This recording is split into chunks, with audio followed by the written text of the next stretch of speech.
Good morning, good afternoon, wherever you are, whenever you watch this. I just hope you're having a great experience. I hope you're having a smooth experience. I'm Silky Smooth, Silky Seth, whatever that was. And I just want to talk to you guys today about a couple of things because on the Smooth Experience, we talk about anything that's interesting. And right now, what's interesting to me is these cryptocurrencies and how they're evolving and how they're forming and how people are reacting to them. What my predictions are on how they are going to change the world, how the world is changing with them. And so today, I just wanted to go ahead and talk a little bit about this guy, Jamie Dimon. So, Jamie Dimon, he is the chief executive, and he is the chief executive of um, JP Morgan. And what's amazing about this guy is that this guy is just becoming a celebrity lately. And what I find so funny about this is that he just won't give up on Bitcoin. And I think that there's like a million things that this guy could be doing right now, especially being the CEO of JP Morgan. And for some reason, he's onto these cryptocurrencies that have no value. He just wants to talk about them all the time. And also he wants to purchase them as well. So in my previous videos, if you look into that, you'll end up seeing where JP Morgan and some of the other people have been making some big moves on trying to get into Bitcoin lately, which I think is hilarious. So, okay, so check this out. Jamie Dimon, he's just sitting here talking about and kind of making like, I don't know if it's a warning, I don't know if it's a threat, I don't know if he's trying to cover his butt, but basically, he's saying the governments will close down Bitcoin and cryptocurrencies if they get too big. Wonder how that could happen. And you know what's so interesting is that he's just criticizing these digital currencies again. He's calling them a novelty and saying that they're worth nothing. Well, Jamie, hey, if they're worth nothing, how come governments are going to close them down then? You know? How come if they're worth nothing, you're making huge purchases on them? How come you're saying that Bitcoin has no value? This is Ethereum World News. This is a cool website, ethereumworldnews.com. Shout outs to you. Love the information y'all are putting out lately. But anyways, look, yeah, Bitcoin is of no value. Jamie Dimon's coming back on CNBC trying to talk about this stuff, guys.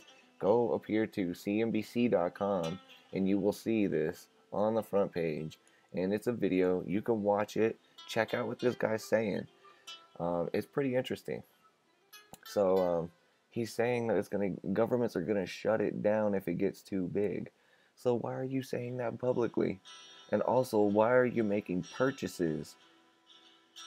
JP Morgan Securities, even if you're not purchasing for yourself, and you know what the other people are saying, some online are saying that you're just acting as a custodian for your clients. Well, still, why are you purchasing things that the government's going to shut down? Come on, man. Plus, here's the thing, guys.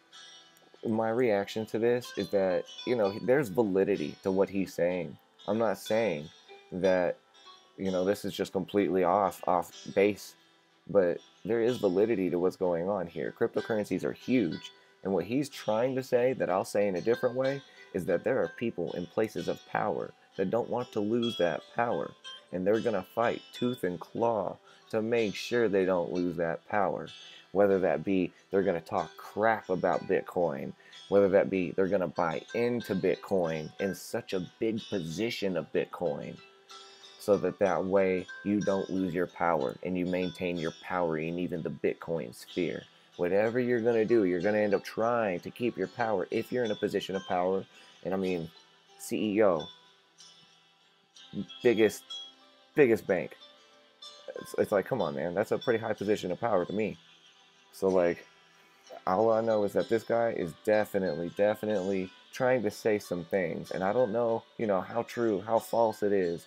Can't predict the future, but all I can say is that of course governments would want to shut this stuff down, man. This stuff goes beyond governments. It transcends governments. And at some point, if you're watching this stuff right now, yeah, you're getting it, but at some point there will be at times when I will be censored from the mainstream, and you'll have to come and search for this information. So, regardless of that, the only other thing that I wanted to talk about today, guys, is that the SEC, it reveals it was hacked. Information may have been used for illegal stock trades. So this is pretty interesting because this is from the Washington Post. They, are a credible source. So we should be going ahead and paying attention to them. But they're basically saying that the SEC reveals it was hacked. There's only parts of this that I think are true. I think that, there are things that it could very well be that these guys were hacked. I also think that it could also very well be that these guys are just saying that they were hacked so that way they can enforce tighter security down the road. It's interesting because, yeah, see over here, finance magnets, these guys are talking about it too. The SEC, the country's top Wall Street regulator, came under fire for failing to respond adequately to a data breach of corporate announcements. And, yeah, the SEC is saying that it was hacked. It's definitely possible that it was hacked, but I also want to end up bringing some awareness to the fact that the SEC also just had some new information about how the Winklevoss twins have paid the SEC so much money that they have now been able to, I guess, employ a new chief of staff. And then the other chief, there was another person at the SEC who was serving for 40 years, and she resigned. I talked about that in one of my recent videos, but yeah, this is interesting, guys, because these things are changing, and like the SEC is a Wall Street regulator. The Winklevoss twins are some of the biggest holders of Bitcoin, and they have been ever since it started. So this, in my opinion, guys, could be a good thing, could be a bad thing. If the Winklevoss twins, any of your representatives, anybody that's close to you, anybody that can speak into your ear is watching, I just want to suggest that you guys start to use this power that you've accumulated to help the planet, please. Help everybody that we can see their way out of this fiat debt slavery system. I would love to see it if the SEC could start to use their new appointments, the new appointed staff, in a way that would support cryptocurrencies, in a way that would start to regulate governments around the world that would be embracing of cryptocurrencies. However, I still want cryptocurrencies to remain sovereign in and unto themselves because they are being able to do beautiful things to the planet right now that governments just simply can't touch. It's no offense to governments, but they just simply can't touch. The way that these people are being able to fund these projects, regardless of their country, regardless of their origin, their religion, their race, their gender, their generation, anybody can put into things now. And I really suggest that the governments of the world start to end up looking at this with an open mind and an open heart, because that's the only way we're going to end up getting through this. So, I'm not going to end up ranting all day about this, guys, but just want to end up saying that this is some interesting things that are coming out here because, the SEC, there's two ways that I think this could happen. This could either start to result in more regulation towards cryptocurrencies and heightened security. Obviously, at the SEC, security is going to hype up a lot more. But, right here, this is something that we should definitely be paying attention to, is that will the security get more intense over the regulations of what's happening? I think that, a lot of times these ICOs, these cryptocurrencies are scaring traditional governments into saying that these things are getting too big. Oh my God, they must be regulated. Oh my God.